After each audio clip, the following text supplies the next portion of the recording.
ये कोई कहते हैं ना कि 4 दिन की जिंदगी है, क्या चलेगा साथ, क्या नहीं। 25-27 के बाद एवरेज हो जाओगे और उसके बाद 50 साल का जीवन है, एक एक दिन अपमान में जीना पड़ता है।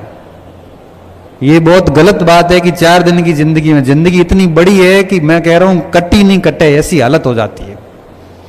और जिंदगी आसानी से कब कटती है? जब सम्मानजनक हो, तब हर दिन मजा आता है, तब आसानी से कटती है। लेकिन जब दुखों का समय होता है ना, तब 1 घंटा भी मुश्किल से निकलता है, 4 दिन तो दूर की बात है। तो ये समय जो है ना आपका, ये भविष्य बनाने का भी है, भविष्य बिगड़ने का भी है। तो मैं सिर्फ इतनी बात ही करूंगा कि आप अपने करियर का निर्माण करना, इसको बर्बाद मत करना। आपके पास में दोनों विकल्प है इस समय। बर्बादी वाले रास्ते बड़े आसान हैं और आपको बड़े अच्छे लगेंगे, उसमें शौक है, मौज है, मस्ती है, आराम, आनंद है। और जो भविष्य बनाने वाले रास्ते हैं वो बहुत कठिन है, उसमें 5 घंटे बैठना पड़ेगा, दोस्तियां छोड़नी पड़ेगी, मोबाइल बंद रखने पड़ेंगे, आंखों के आगे घेरे होंगे, कई सारे सामाजिक उत्सव वगैरह छोड़ने पड़ेंगे, कई लोगों को मना करने पड़ेंगे, अपने शौक आनंद खत्म करने पड़ेंगे। ये रास्ता मुश्किल है, इसलिए बनती कम लोगों की ये जीवन और बिगड़ती कई लोगों की। ऐसा नहीं है कि हमारे साथ सारे बने ही, हमारे साथ कई ऐसे एग्जाम्पल भी हैं जिनकी जिंदगी बिगड़ गई, ऐसी बिगड़ी है कि मैं उदाहरण दूं तो उनको समझ में आ जाता है कि किसकी बात कर रहा है। बहुत अच्छे अच्छे स्टूडेंट सिर्फ और सिर्फ गलत संगतियों के कारण बर्बाद हो गए। हमारे में और उनमें इतना फर्क था कि हमने कॉलेज टाइम से और उसके बाद से भी कभी पढ़ाई के साथ छेड़छाड़ नहीं की। आज 15 साल से जॉब कर रहा हूं, मेरे घर पे मेरी अपनी लाइब्रेरी है और उस लाइब्रेरी के अंदर लगभग 1500 से 2000 किताबें मेरे घर पे, मेरी पर्सनल लाइब्रेरी बनी हुई है। और जब भी तनाव की स्थिति होती है या मन नहीं लग रहा होता है, क्योंकि हर व्यक्ति के जीवन में ऐसे चरण आते हैं, कई बार अच्छा लगता है, कई बार खराब भी लगता है, तो मैं मेरी लाइब्रेरी का हॉल खोलता हूँ। लाइब्रेरी को खोलने के बाद में किताबों को देखता हूँ, एक एक किताब देखता हूँ, फिर सोचता हूँ कि गांव से जब निकला था तो मेरे पास एक ओसवाल का बैग था, चाय वाला, चाय का बैग था घर से, एक ओसवाल का बैग था और उसमें 2 ड्रेस थी और मेरे पास कुछ नहीं था। और आज पीछे मुड़ के देखता हूं तो 20 साल बाद मेरे पास आज 2000 पुस्तकों की, 1500 से 2000 तो हो ही जाएगी उसमें, पुस्तकों की एक शानदार लाइब्रेरी है। और उसमें बहुत सारे बच्चों के द्वारा दिए गए गिफ्ट्स हैं, बहुत सारे कार्यक्रमों की स्मृति चिन्ह है वहाँ पे, कई सारे प्रतियोगिताओं में प्रथम स्थान आए हुए के कई सारे मोमेंटो वहाँ रखे हुए। वो सब आधा घंटा देखता हूँ तो खुश हो जाता हूँ कि 20 साल में क्या पाया है। फिर दिमाग में आता है कि कुछ नहीं लाए थे और इतना कुछ किया है, तो मुझे खुश होना चाहिए, दुखी क्यों हूं। और बस मन प्रसन्न हो जाता है और वापस छोटी सी एक आधी किताब बाहर निकालता हूँ, थोड़ी देर पढ़ता हूँ, फिर निकल जाता हूँ काम पे। तो ये जो चीजें होती हैं, अभी के प्रयास इकट्ठे होते होते आगे आपको सुकून देते हैं। इसलिए कहता हूं कि आप सीरियसली मेहनत कीजिए, बहुत परवाह वाले व्यक्ति बनिए, बेपरवाह लापरवाह मत होना। ये जिंदगी इतने मजे लेगी, बाद में आपको यकीन नहीं अभी इस समय। हमने ये बातें हम तब बोल पा रहे हैं, हम क्लासेस में देखते हैं, हम अनुभव किया है, बच्चों को हमने बहुत निकटता से देखा है, बहुत क्लोज बच्चों को देखा है।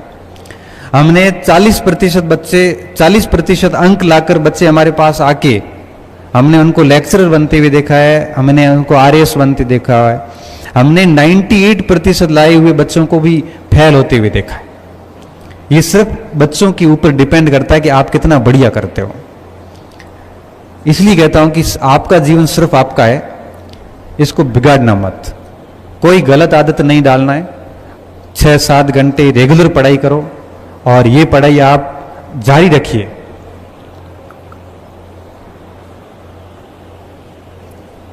कम से कम 3 साल तक जारी रखिए इसको। अच्छे ग्रुप बनाइए, ऐसे लोगों को साथ रखिए जो आपको 4 चीजें सिखाते हो। ऐसे व्यक्ति नहीं रखने जो ये कहें कि तेरा सिलेक्शन नहीं होगा, फिर किसका होगा? इसका नहीं होगा तो फिर होगा किसका? हम कैसे हुए? जिस परीक्षा में बैठे, सेकंड ग्रेड का पेपर देने गया, किसी ने कहा यार नकल होती है। मेरे 200 में से पहले पेपर में 194 नंबर आए। ये कैसे आए? मैंने कहा पूरे राजस्थान में शायद किसी के नहीं थे। मेहनत की थी, सवाल गलत क्यों हो जाए? अभी भी पेपर देखता हूं तो उछल पड़ता हूं, ये देखता तो पेपर में क्या क्या आया है। और कई बार ऐसी स्थिति आती थी कि पहले प्रश्न से लेके 60, 70, 80 प्रश्न तक जाते थे, एक भी प्रश्न ऐसा नहीं होता था जहां हमें आ नहीं रहा है। क्यों? पढ़ाई की थी।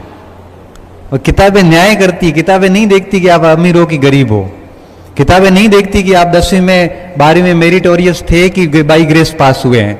किताबें नहीं देखती कि आपको नौकरी की जरूरत है कि नहीं है। उसको जिसका जितना पढ़ा है ना, ओमार में उतने अधिक सही होते हैं। बहुत न्याय है यहां पे। पढ़ के तो देखिए एक बार, कितना आनंद आता है।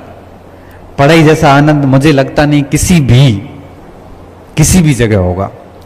और आज भी हम 4 किताबें पढ़ के जाते हैं, जब क्लास में बच्चों के सामने जाते हैं, जब 4 चीजें नहीं सिखाते हैं ना, उसमें बच्चों के मुंह पे चमक आ जाती है कि आनंद आ गया, आज नई बात सीखने को मिली। फिर बच्चों को कहता हूं आप भी ये बाहर जाके किसी को सिखाना, और बच्चे भी बाहर जाके किसी को सिखा देते हैं कि इधर आ बताता हूं। तो आप बताओ, हकीकत बात यह कि हमारा जीवन आज की तारीख में ऐसे ही चल रहा है।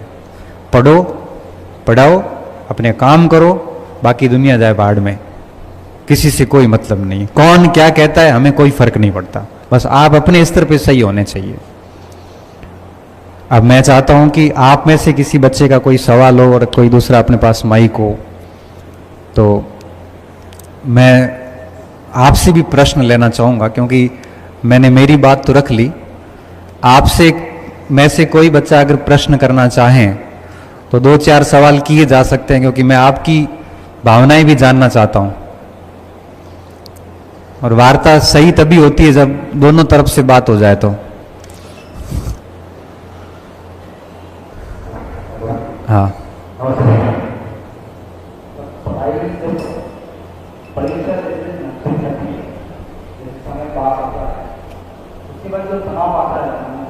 मैं एक बार थोड़ा माइक दूर रख के वापस बोलो तो। नहीं, अभी सही आवाज आ रही है। एग्जाम पास में आता है, एग्जाम पास में आते जब थोड़ा सा तनाव आता है। ठीक है, बैठ जाओ। देखो, 2 टाइप के स्टूडेंट होते हैं। एक वो होते हैं जिनकी बहुत शानदार तैयारी होती है। शानदार तैयारी का मतलब जिसने 5-6 बार कोर्स पढ़ लिया हो, 4-5 बार बढ़िया रिवीजन कर लिया हो। एक तो वो होते हैं। दूसरे वो होते हैं जिन्होंने बिल्कुल पढ़ाई नहीं की, जिसको उस परीक्षा से कोई मतलब नहीं है। जिसने पढ़ाई नहीं की है, कोई मतलब नहीं, उसको बिल्कुल टेंशन होगी नहीं। जिसने बहुत मेहनत की है उसको टेंशन होगी, और ये जरूरी भी है, क्योंकि टेंशन होना इस बात का सूचक है कि आप अपने करियर को लेके, पढ़ाई को लेके बहुत चिंतनशील रहे हैं। और ये तनाव तब तक रहेगा जब तक परीक्षा के स्टार्टिंग के 10 प्रश्न नहीं कर लेते। तो ये एक सामान्य प्रक्रिया बेटा, ये सब में होती है। ये मेरे में भी रही है, आप में भी रहेगी, सभी में रहेगी। ये टेंशन थोड़ी बहुत रहती है। इसका कारण क्या होता है कि सिलेबस इतने व्यापक होते हैं और हमने पढ़ा हुआ बहुत होता है, बावजूद उसके हम आश्वस्त नहीं हो सकते कि जो हमने पढ़ा है वही आएगा। फिर डर लगता है कि यार इतनी मेहनत के बाद अगर पेपर हमारी अप्रोच से बाहर चला गया, हम फेल हो गए तो क्या करेंगे। ये टेंशन इसलिए होती है। अगर आपको कह दें कि इस किताब से पूरा पेपर आएगा, तब आपको टेंशन नहीं होगी। क्यों? क्योंकि आप उसको रट लोगे, आपको पता है इससे बाहर कहां जाएगा। लेकिन कंपटीशन में क्या है, आपने राजस्थान का प्रजामंडल पढ़ लिया, आपने ढंग से पढ़ा, आपने पढ़ लिया कि बीरबल दिवस बीकानेर में मनाया जाता है। अब उन्होंने प्रश्न कर लिया कि बीकानेर षड्यंत्र कांड के मुख्य अभियुक्त कौन थे। अब आपको यह डर रहेगा कि यार कितना भी पढ़ लो, परीक्षक की अप्रोच अगर हमारे से अधिक है, यार फेल हो गया तो मेरे तो प्रजामंडल में 4 घंटे 10 घंटे दिए और सवाल नहीं हुआ। तो ये व्यक्ति, कह रहा हूं ना, व्यक्ति नेगेटिव पहले सोचता है। हम घर से जब निकलते हैं ना, पहला मन में यह आता बस चूक गई तो, अरे आधा घंटा पहले निकला, बस क्यों चूकेगी, फेल हो गया तो, क्योंकि व्यक्ति नेगेटिव पहले सोचता है। तो ये जो तनाव वाली जो बात है ना, ये बहुत आम बात है और ये सिर्फ सिलेबस की व्यापकता के कारण है। इसलिए आप इसको लेके बिल्कुल ऐसे चिंता ना करें, ये सामान्य चीज है, ये होनी भी चाहिए, ये होती है तभी हम और पढ़ते हैं। तनाव न होना लापरवाह होने का सूचक है। हाँ, तनाव इतना भी हावी नहीं होना चाहिए कि हम पढ़ाई छोड़ दें और ओवर थिंकिंग में चले जाएं, ऐसा नहीं होना चाहिए। बस पढ़ते जाओ, थोड़ा सोचते हो, फिर पढ़ते जाओ। और जब कई बार तनाव हावी होता है तो पुराने पेपर लाके सॉल्यूशन कर लो। पुराने पेपर सॉल्यूशन करते हैं तो कॉन्फिडेंस आ जाता है कि हाँ मुझे आता तो है, तनाव वाली बात नहीं है।